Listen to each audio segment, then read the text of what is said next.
17 September 2024 the road show की राष्ट्रीय खबरों में आपका स्वागत है। आतिशी मार्लेना दिल्ली की नई मुख्यमंत्री होंगी। अरविंद केजरीवाल ने मंगलवार को आम आदमी पार्टी की विधायक दल की बैठक में उनके नाम का प्रस्ताव रखा, जिस पर विधायकों ने सहमति जताई। दिल्ली के परिवहन मंत्री गोपाल राय ने आतिशी के नाम का ऐलान करते हुए कहा, हमने विषम परिस्थितियों में यह फैसला लिया है। केजरीवाल की ईमानदारी पर कीचड़ उछाला गया।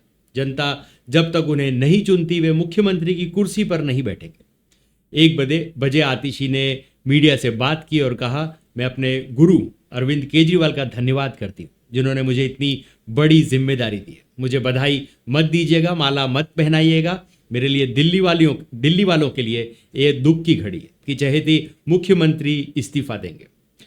आपकी राज्यसभा सांसद स्वाति मालीवाल ने कहा, जिसके परिवार ने आतंकी अफजल गुरु के लिए लड़ाई लड़ी, उसे आम आदमी पार्टी ने मुख्यमंत्री बना दिया। भगवान दिल्ली की रक्षा करे। दिल्ली के लिए आज बहुत दुख का दिन है। आतिशी के सीएम बनने के बाद अब केजरीवाल शाम 4:30 बजे उपराज्यपाल एलजी विनय सक्सेना को इस्तीफा सौंपेंगे। नई सरकार बनाने का प्रस्ताव पेश किया जाएगा। दिल्ली सरकार 26 और 27 सितंबर को 2 दिन का विधानसभा सत्र बुलाएगी।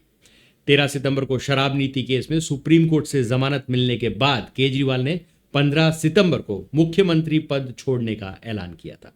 उन्होंने कहा था, अब जनता तय करे कि मैं ईमानदार हूं या बेईमान। जनता ने दाग धोया और विधानसभा चुनाव जीता तो मैं फिर कुर्सी पर बैठूंगा। सुप्रीम कोर्ट ने मंगलवार 17 सितंबर को मथुरा में श्री कृष्ण जन्मभूमि शाही ईदगाह विवाद मामले में मुस्लिम पक्ष की याचिका पर स्टे नहीं दिया।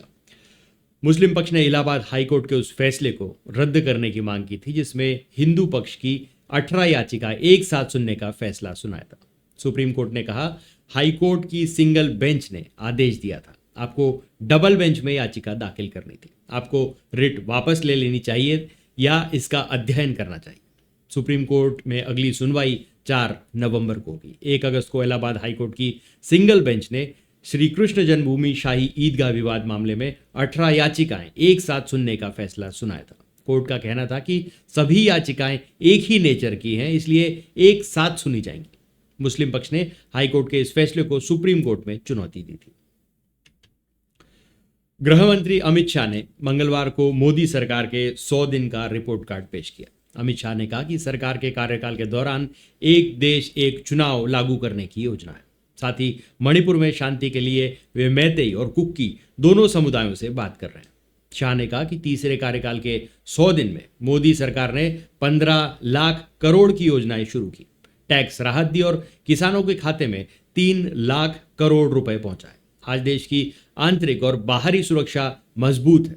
इकोनॉमी सभी 14 पैमानों पर खरी उतरी है। आज इकोनॉमी में रीढ़ दिखाई देती है। इस दौरान उन्होंने कहा, पीएम मोदी के जन्मदिन पर 17 सितंबर से लेकर 2 अक्टूबर यानी 15 दिन तक देश भर में सभी जरूरतमंदों की सेवा में हमारे जैसे लाखों कार्यकर्ता लगेंगे। सुप्रीम कोर्ट में कोलकाता के आरजीकर मेडिकल कॉलेज और अस्पताल में 9 अगस्त को ट्रेनी डॉक्टर से रेप मर्डर केस में सुनवाई जारी है। सुप्रीम कोर्ट ने विकिपीडिया को मृत ट्रेनी डॉक्टर का नाम और तस्वीर हटाने का आदेश दिया है। कोर्ट ने कहा कि रेप पीड़ित की पहचान का खुलासा नहीं किया जाना चाहिए। पीड़ित के माता पिता के वकील ने कोर्ट में कहा कि विकिपीडिया ने नाम और तस्वीर हटाने से इनकार कर दिया। साइट का कहना है कि इसे सेंसर नहीं किया जा सकता। दूसरी तरफ पश्चिम बंगाल सरकार की ओर से पेश सीनियर वकील कपिल सिब्बल ने सुनवाई की लाइव स्ट्रीमिंग पर रोक लगाने की मांग की। सिब्बल ने कहा कि बंगाल सरकार का पक्ष रखने वाले वकीलों को सोशल मीडिया पर रेप और एसिड अटैक की धमकियां मिल रही हैं। हालांकि सीजेआई डीवाई चंद्रचूड़ की अध्यक्षता वाली बेंच ने कहा कि कोर्ट लाइव स्ट्रीमिंग बंद नहीं करेगा, क्योंकि यह जनहित का मुद्दा है। अगर किसी को कोई ऐसा खतरा है तो हम कदम उठाएंगे। पश्चिम बंगाल सरकार ने कोलकाता के आरजीकर मेडिकल कॉलेज और अस्पताल में 9 अगस्त को ट्रेनी डॉक्टर के रेप मर्डर मामले में हड़ताली जूनियर डॉक्टरों की 5 में से 3 मांगे मान ली। मुख्यमंत्री ममता बनर्जी और डॉक्टरों के बीच सोमवार 16 सितंबर को बैठक हुई। ममता ने रात करीब 11:50 पर प्रेस कॉन्फ्रेंस में बताया कि वे Kolkata police commissioner, health service के डायरेक्टर, मेडिकल एजुकेशन के डायरेक्टर और उत्तरी कोलकाता के डिप्टी कमिश्नर को हटाने के लिए तैयार है। ममता ने कहा कि मंगलवार शाम 4 बजे विनीत गोयल की जगह नए पुलिस कमिश्नर पद संभालेंगे। सीएम ने डॉक्टरों से काम पर लौटने की अपील की और कहा कि प्रदर्शनकारी डॉक्टरों के खिलाफ एक्शन नहीं लिया जाएगा। हालांकि डॉक्टरों का प्रदर्शन मंगलवार को 40वें दिन भी जारी है। वे अधिकारियों को हटाने के औपचारिक आदेश और सुप्रीम कोर्ट में आज मामले की सुनवाई का इंतजार कर रहे हैं। एक डॉक्टर ने कहा कि अस्पताल में करप्शन का गिरोह खत्म करने का उनका लक्ष्य अभी पूरा नहीं हुआ है। यह स्वास्थ्य सचिव को हटाने की मांग कर रहे हैं। सुप्रीम कोर्ट मंगलवार को कई राज्यों में आरोपी की संपत्ति पर बुलडोजर एक्शन के खिलाफ सुनवाई करेगा। याचिकाकर्ता जमीयत उलेमाए हिंद का आरोप है कि बीजेपी शासित राज्यों में मुसलमान को निशाना बनाकर बुलडोजर एक्शन लिया जा रहा है। 2 सितंबर की सुनवाई में कोर्ट ने पूछा था कि सिर्फ आरोपी होने पर किसी का घर कैसे गिराया जा सकता है। जस्टिस विश्वनाथन और जस्टिस BR गवई ने कहा कि इस मुद्दे पर गाइडलाइन बनाई जाए जो पूरे देश में लागू। इसके लिए कोर्ट ने सभी पक्षों से सुझाव भी मांगे थे। सुनवाई के दौरान कोर्ट ने कहा था कि भले ही कोई दोषी क्यों न हो, फिर भी कानूनी प्रक्रिया का पालन किए बिना ऐसा नहीं किया जा सकता। हालांकि बेंच ने यह भी स्पष्ट किया था कि वह सार्वजनिक सड़कों पर किसी भी तरह अतिक्रमण को संरक्षण नहीं देगा। लेकिन इस मामले से जुड़ी पार्टियां सुझाव दें। हम पूरे देश के लिए गाइडलाइन जारी कर सकते हैं। कोर्ट ने टिप्पणी की थी कि किसी का बेटा आरोपी हो सकता है, लेकिन इस आधार पर पिता का घर गिरा देना यह कार्रवाई का सही तरीका नहीं है। फिरोजाबाद में अवैध पटाखा फैक्ट्री में विस्फोट हो गया। सोमवार देर रात हुए धमाके से आसपास के 6 मकान ढह गए। हादसे में 5 लोगों की मौत हुई है। मलबे से 11 लोगों को बाहर निकाला गया है। 15 घंटे से रेस्क्यू ऑपरेशन जारी है। SDRF और फायर ब्रिगेड की टीम स्निफर डॉग की मदद से मलबे की तलाश कर रहेगी। कोई और तो दबा हुआ नहीं है। हालांकि अब किसी के लापता होने की जानकारी नहीं है। इधर ग्रामीणों ने सड़क पर शव रखकर प्रदर्शन शुरू कर दिया। हादसे में बेटा बेटी को खोने वाली मां ने कहा, मेरा सब कुछ खत्म हो गया। जब तक यहाँ CM योगी नहीं आएंगे तब तक अंतिम संस्कार नहीं करेंगे। CM योगी ने मृतकों के परिजनों को 4-4 लाख मुआवजा देने का ऐलान किया। हादसा रात 10:10 पर नौशेरा गांव में हुआ। शुरुआती जांच में सामने आया कि आबादी के बीच फैक्ट्री चल रही थी, लेकिन आसपास के लोगों को इसका पता नहीं था। हादसे के बाद पहुंची पुलिस टीम को लोगों ने पकड़ लिया है। अफसरों ने आक्रोशित लोगों को किसी तरह से शांत कराया। इसके बाद रेस्क्यू ऑपरेशन शुरू हुआ। घटना के वक्त फैक्ट्री में कोई भी नहीं था। सभी मरने वाले आसपास के घरों के। इस वजह से लोग प्रशासन से काफी नाराज है। धमाका इतना तेज था कि 1 किलोमीटर तक आवाज सुनाई दी। घरों के खिड़की दरवाजे टूट गए और दीवारों में दरारें तक पड़ गई। महाराष्ट्र के बुल्ढाना से विधायक संजय गायकवाड़ ने राहुल गांधी को लेकर एक विवादित बयान दिया। संजय ने सोमवार को कहा कि राहुल गांधी पिछड़ों आदिवासियों का आरक्षण खत्म करना चाहते हैं। उन्हें इनका इनाम मिलेगा। जो भी राहुल गांधी की जीभ काटेगा उसे 11 लाख रुपए दिए जाएंगे। संजय ने यह भी कहा कि कांग्रेस ने लोकसभा चुनाव में संविधान खतरे में होने का फर्जी नैरेटिव सेट कर वोट हासिल किया। आज वे आरक्षण खत्म करने की बात कर रहे हैं। कांग्रेस पिछड़ा वर्ग, OBC और आदिवासियों का आरक्षण खत्म करना चाहती है। बुल्ढाना में संजय पर FIR दर्ज कर ली गई है।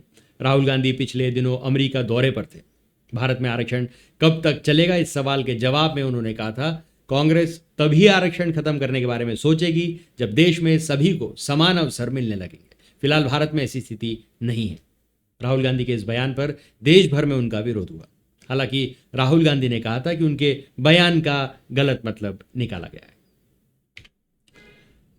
पंजाब में मोहाली पुलिस ने पूर्व मंत्री और वरिष्ठ कांग्रेस नेता नवजोत सिंह सिद्धू के पूर्व राजनयिक सलाहकार मालविंदर सिंह माली को सोमवार रात गिरफ्तार किया।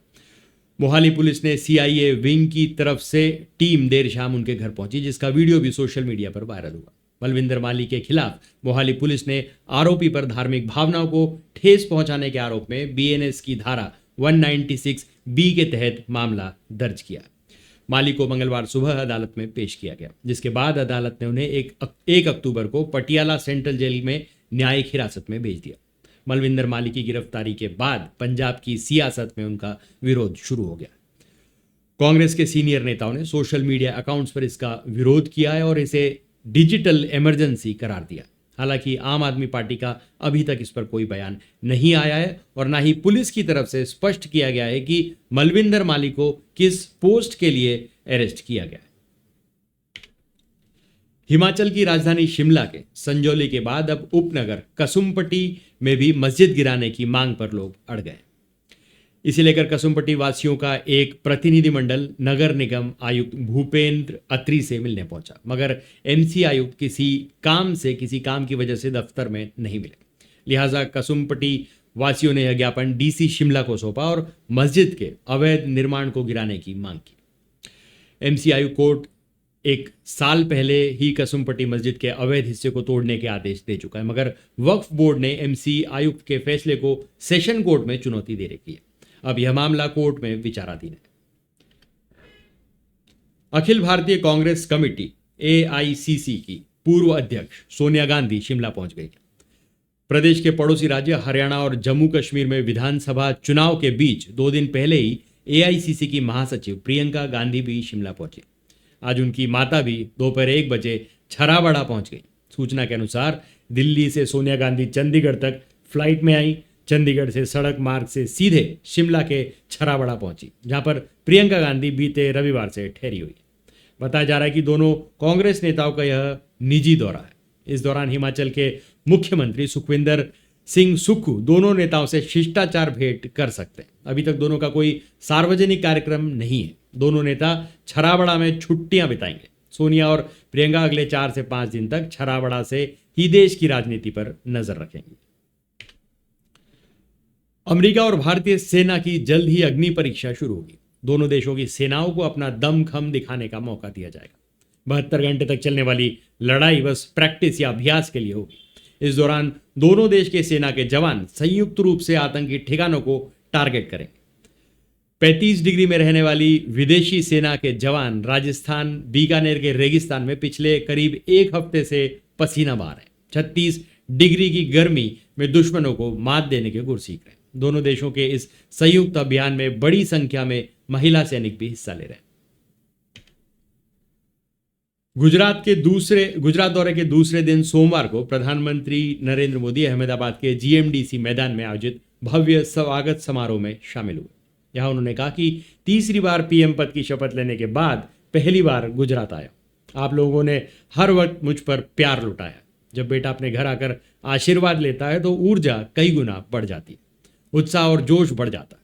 पीएम ने यह भी कहा कि कई लोगों ने मेरा मजाक उड़ाया, लेकिन मैं सरदार वल्लभ भाई पटेल की भूमि में पैदा हुआ बेटा हूं। चुप रहकर देश के हित में नीति बनाने में लगा हूं। प्रधानमंत्री ने यहां 8,000 करोड़ रुपए के कई प्रोजेक्ट्स का उद्घाटन और शिलान्यास किया। साथ ही 30 मेगावाट के सोलर सिस्टम का भी उद्घाटन किया। हरियाणा के हिसार जिले के आदमपुर विधानसभा क्षेत्र में प्रचार करने गए कुलदीप बिश्नोई और विधायक के बेटे भव्य बिश्नोई को भारी विरोध का सामना करना पड़ रहा है। विरोध के दौरान धक्का मुक्की हुई। घटना के बाद कुलदीप बिश्नोई खुद गांव में हुई पंचायत में पहुंचे और अपनी और भव्य की तरफ से माफी मांगी। कुलदीप बिश्नोई ने पंचायत में जाकर कहा कि आदमपुर के सभी लोग मेरे परिवार की तरह, आप सभी मेरे परिवार के सदस्य हैं और परिवार में किसी तरह का अहंकार नहीं है।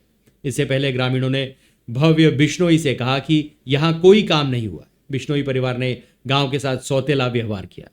यह घटना आदमपुर के कुतियावाली गांव में हुई। यह घटना के बाद प्रशासन सक्रिय हो गया। एसपी ने आदमपुर थाने से पूरे मामले की रिपोर्ट मांगी। उधर आदमपुर थाना प्रभारी अमित कुंडू ने कहा कि अभी हमारे पास कोई सूचना नहीं।